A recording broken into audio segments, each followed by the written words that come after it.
మొహమాటానికి వెళ్ళనంటున్న జగన్ ఈ దఫా అభ్యర్థుల ఎంపికలో ఏమాత్రం మొహమాటానికి వెళ్ళనని పార్టీ నేతలకు వైసీపీ అధినేత మాజీ ముఖ్యమంత్రి వైఎస్ జగన్ తెగేసి చెప్తున్నారు. గెలుపు గుర్రాలకే తప్ప తనకు దగ్గర వాళ్ళనే కారణంతో టికెట్ ఇచ్చే పరిస్థితి ఉండదని ఆయన అంటున్నారని తెలిసింది. ఈ నేపథ్యంలో ఇప్పటి నుంచే బలమైన అభ్యర్థుల కోసం ఆయన వెతుకుతున్నారని సమాచారం. అయితే ఒక విషయంలో మాత్రం ఆయన స్పష్టతతో ఉన్నారని తెలుస్తోంది. ప్రస్తుతం వైసీపీకి సమన్వయకర్తలుగా ఉన్న వాళ్లలో సమర్థులెవరు? మార్చాల్సిన అవసరం లేని నియోజకవర్గాలేవో లెక్కలేసుకుంటున్నారు. ఫలానా లీడర్ గెలిచే అవకాశం లేదని జగన్ నమ్మితే తనకు ఎంత దగ్గర వాళ్ళైనా సరే ఎట్టి పరిస్థితుల్లోనూ టికెట్ ఇవ్వడంలో రాజీ పడకూడదనే పట్టుదలతో ఉన్నట్టు తెలిసింది.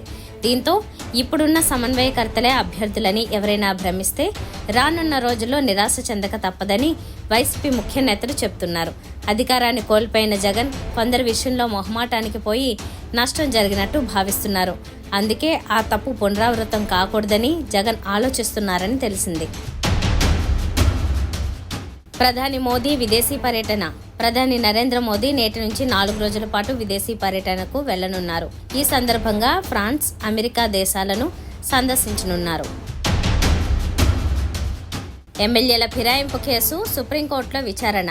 నేడు సుప్రీంకోర్టులో ఎమ్మెల్యేల ఫిరాయింపు కేసు విచారణ జరగనుంది. ఈ కేసులో బీఆర్ఎస్ పార్టీ తమ ఎమ్మెల్యేలపై అనర్హత వేటు విధించేందుకు సుప్రీంకోర్టులో స్పీకర్ను ఆదేశించాలని విజ్ఞప్తి చేసింది.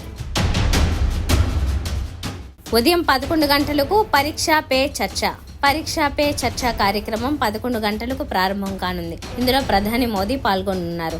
ఈ కార్యక్రమంలో విద్యార్థులకు ఒత్తిడి తట్టుకోవడం మరియు పరీక్షల సమయంలో మానసిక స్థితి కాపాడుకోవడంపై ఆయన సూచనలు ఇవ్వనున్నారు. నేడు బ్యాంకర్లతో చంద్రబాబు సమావేశం. నేడు రాష్ట్ర స్థాయి బ్యాంకర్లతో సీఎం చంద్రబాబు ఉదయం 11 గంటలకు సమావేశం అవ్వనున్నారు. రైతు రుణాలు, ఎంఎస్ఎంఈకి సహకారంతో పాటు పలు విషయాలపై చర్చలు జరపనున్నారు.